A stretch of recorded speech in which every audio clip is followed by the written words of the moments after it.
My name is Michael Phillips, and I am a time traveller. I was born in 2043. At the age of 18, I joined the army, had a few years there, and then I was recruited into the SES, the 21st SES Regiment to be exact. We carried out a number of missions in countries that I'm not allowed to name because I've signed the Official Secrets Act. And from there, I was contacted by a government department that called themselves Section 18. They told me they were a reconnaissance unit. However, it turned out to be something quite different. So I was then transferred to MOD Boscombe Down, and there they took me into a hangar, and in that hangar I saw this 8-foot sized spheroid object. I was then briefed on what this object actually was. Turns out it was a time machine.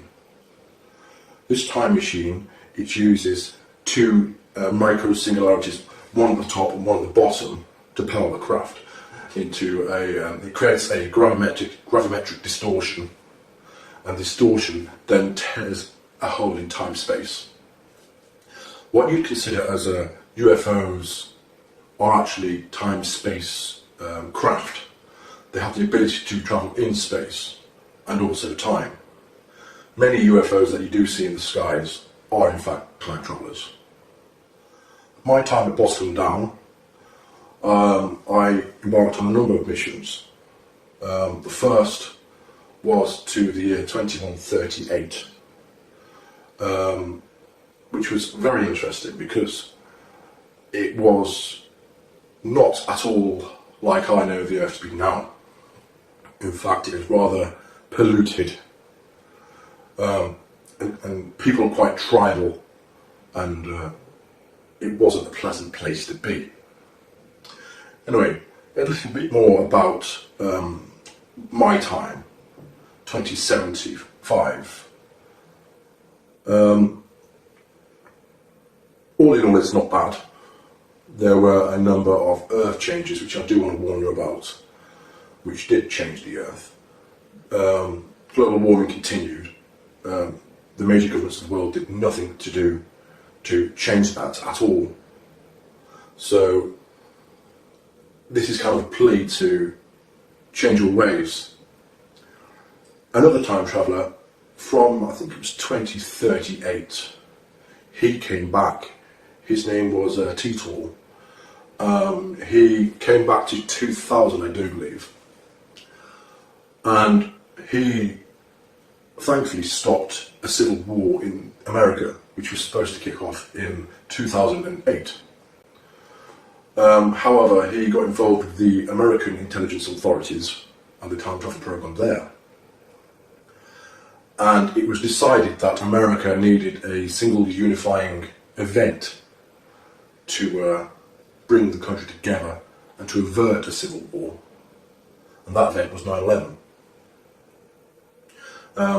Titor went back, I do believe it was May of 2001, just before 9/11 happened. So that's what happened there, and he did change the timeline so the civil war in 2008 didn't happen. More towards where we are now, where I am in 2018, which is odd because it's the first time I've travelled backwards in time. I've always travelled forwards. There is a limited nuclear exchange in 2019, March of 2019. That does involve North Korea. They attempt to launch a nuclear missile at Honolulu in Hawaii, and then the US responds with 2 cruise missile nuclear-laden missiles to Pyongyang and takes them out. So Kim Jong-un was no more at that point, and a lot of his government was taken out too. With the turmoil that ensued after that, World War III did start in 2020. It was a limited war though, thankfully. It only lasted 3 years. China and Russia were against the UK, America, and a few other countries. And all in all, it was a very fast but brutal war. Countless millions were killed. Nuclear weapons were used in a very limited capacity. Very limited, thankfully. Just battleground nuclear weapons. What else can I tell you? Oh yes, 2022, California, LA to be exact, is hit by what they term the big one. There was a very, very massive 10.2 magnitude earthquake there, which completely decimated the city. It actually cracked the fault line straight across California, and as a result, California sits a good 10 feet lower than it used to. With rising sea levels, that did cause California and surrounding areas to be flooded and to no longer be habitable for people. People had to move out. What else can I tell you? Donald Trump, he clung to power for 2 terms, tried for 3. However, he was impeached and he was finally got rid of. Then you had Oprah Winfrey, believe it or not, try and run for the presidency. She was not successful. There was a man called Michael McIntosh who actually succeeded. I'm not sure if he's a name that's about at the moment, but that was in the mid to late 2020s. On the plus side, in the mid 2020s, we did land on Mars. We had the first man on Mars, which was good. It wasn't by NASA at all, it was by SpaceX and Elon Musk. They sent a number of missions up there in the early 2020s to prepare for the manned mission to Mars. By 2032, there was a lunar and Martian base. And towards when I was born in 2043, we were beginning to make commercial efforts to reach out to the solar system to mine the asteroids and the moons of Jupiter for resources. So there are quite a lot of trillionaires in my time who own their own space stations, and they are very powerful people. You don't want to cross them.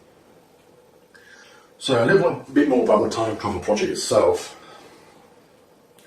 As you can imagine, in my time, when I was born in 2043, up until I joined the program in 2075, there was a lot of money about.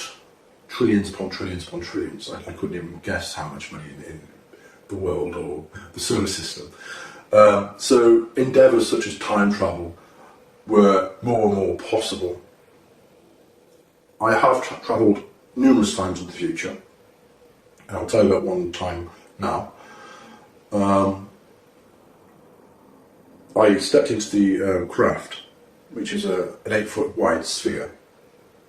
It uses 2 dual positive singularities, one at the top, one at the bottom, like I've said before, and it creates a distortion in the time-space via gravimetric forces.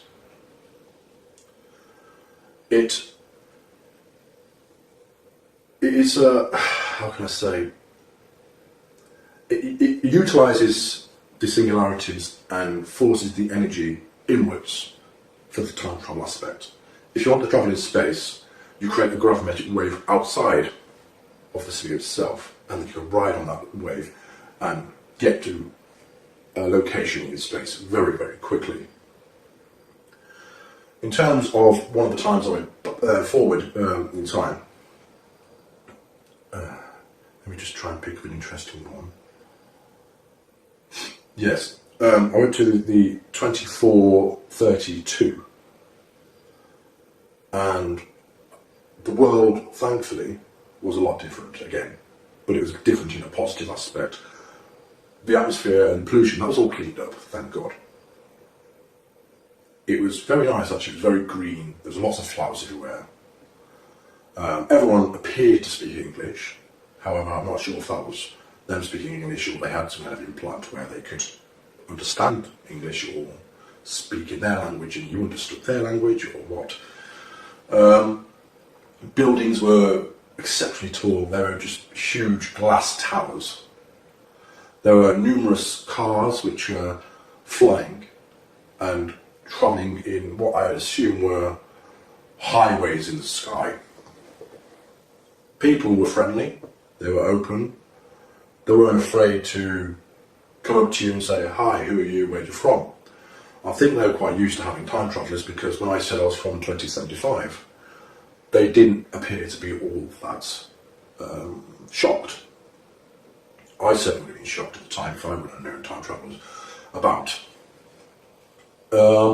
What can I say about time travel itself? Time travel itself, well, back in, I think it was 1947, the US government captured a time-space craft. And this craft, it took them a few years to figure out what it couldn't and can actually do. They tried to retrofit some super magnets onto a ship one time, I do believe.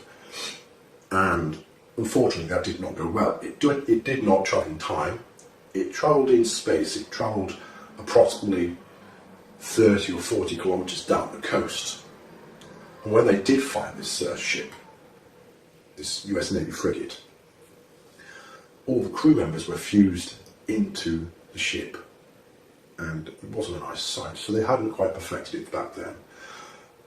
Officially, time travel was invented and perfected in 1975. There were a number of operatives who went backwards in time, mainly because they wished to try and change various historical events, such as World War II. However, they were not successful whatsoever. In fact, a lot of their efforts were making the changes and making what happened a lot worse. So if you've got any questions about what I've seen in the future, I think that you'd be more interested in that. I'd be more than happy to do another video and say, right, this is what's happened. Thank you.